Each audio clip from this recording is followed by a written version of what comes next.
Salam sejahtera Malaysia, terima kasih kerana menonton video-video dalam channel ini.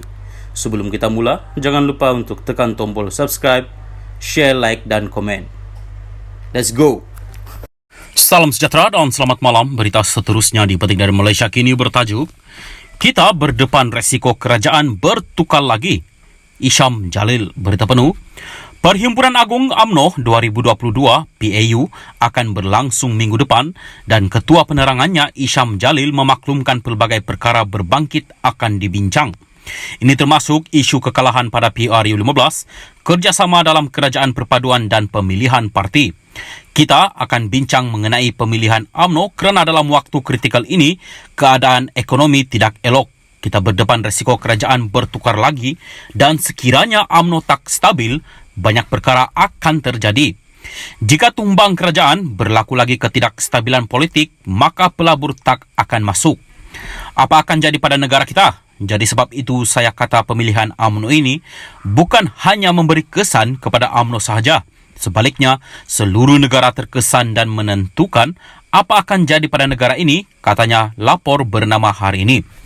PAU 2022 sebelum ini dijadualkan dari 21 hingga 24 Disember 2022.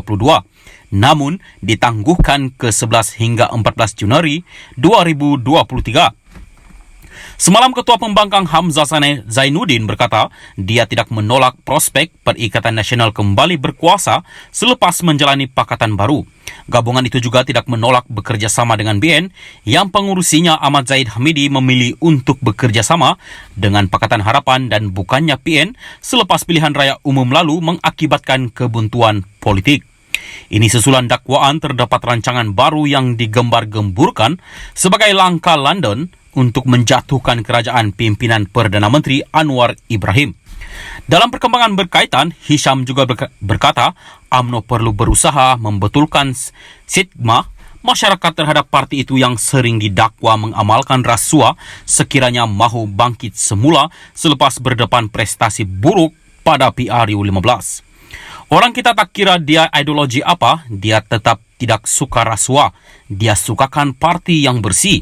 Jadi untuk bergerak ke hadapan, kita kena selesaikan dulu perkara ini kerana selagi tidak diselesaikan, stigma yang kata UMNO ini parti rasuah tak boleh dibuang. Katanya seperti dipetik laporan bernama.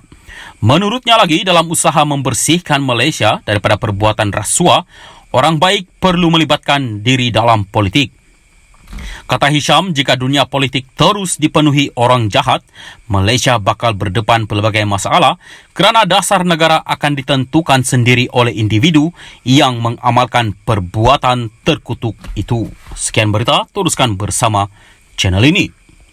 Salam sejahtera, salam perpaduan, selamat petang kepada semua pendengar berita seterusnya. Buang pengkhianat dalam UMNO sertai kempen asal bukan Zahid. Berita penuh. Semua ketua bahagian UMNO, ketua pemuda, puteri dan perwakilan diajak menyertai kempen asal bukan Zahid bagi memperbaiki kerosakan parti akibat tangan pengkhianat dan penggerak jajaran baharu. Bekas timbalan Ketua UMNO bahagian Putrajaya, Datuk Tun Faizal Ismail Aziz, membuat seruan itu setelah UMNO kini semakin ditolak oleh bangsa Melayu dan Islam, khususnya selepas pilihan raya umum ke-14 dan PRU 15. Dalam satu kenyataan, beliau yang sebelum ini pernah mencabar Presiden UMNO, Datuk Seri Ahmad Zahid Hamidi bersumpah atas nama Allah berkaitan isu klip audio yang tular dan surat sokongan kepada Datuk Seri Anwar Ibrahim berkata UMNO perlu dibersihkan daripada pengkhianat dan rejim lama. UMNO sudah dilihat rosak dan semakin ditolak oleh masyarakat Melayu dan Islam. Ambillah kesempatan untuk bersihkan parti daripada pemimpin-pemimpin pengkhianat dan penggerak jajaran baharu. Old regime must go. Gunakan sebaik-baik undi anda untuk pastikan pemimpin yang gagal dalam PRU 14 yang ditolak oleh rakyat yang sudah menjadi liability kepada parti digantikan dengan pemimpin yang lebih bersih yang diterima rakyat yang boleh membawa pembaharuan terhadap UMNO. Zahid perlu digantikan.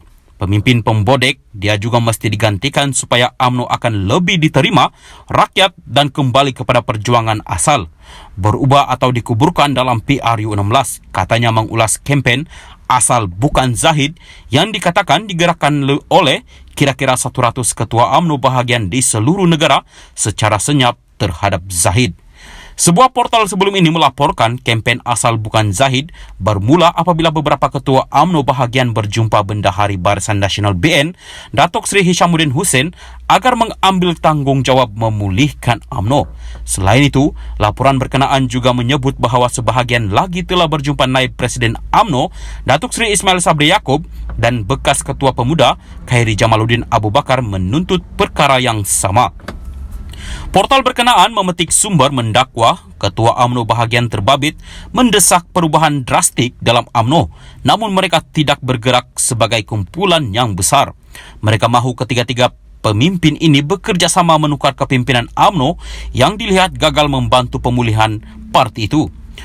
Pemerhati politik pula berpendapat kempen asal bukan Zahid itu kian mendapat sokongan berikutan tindakan ahli Parlimen Bagan Datuk itu membawa UMNO menyertai kerajaan bersama PKR dan DAP. Setakat ini difahamkan terdapat kira-kira 50 orang ketua UMNO bahagian telah menyatakan sokongan kepada Hishamuddin bagi bertanding jawatan Presiden UMNO bagi menggantikan Zahid Hamidi.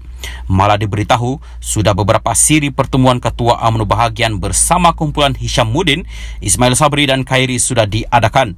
Kekalahan teruk UMNO pada PRU15 membuatkan akar umbi mahukan gelombang perubahan dalaman parti dan juga teraju baharu bagi memberi nafas serta imej segar kepada parti supaya kembali relevan di hati rakyat. Sekian berita, teruskan bersama channel ini. Salam Perpaduan. Habislah Zahid Hamidi kali ini.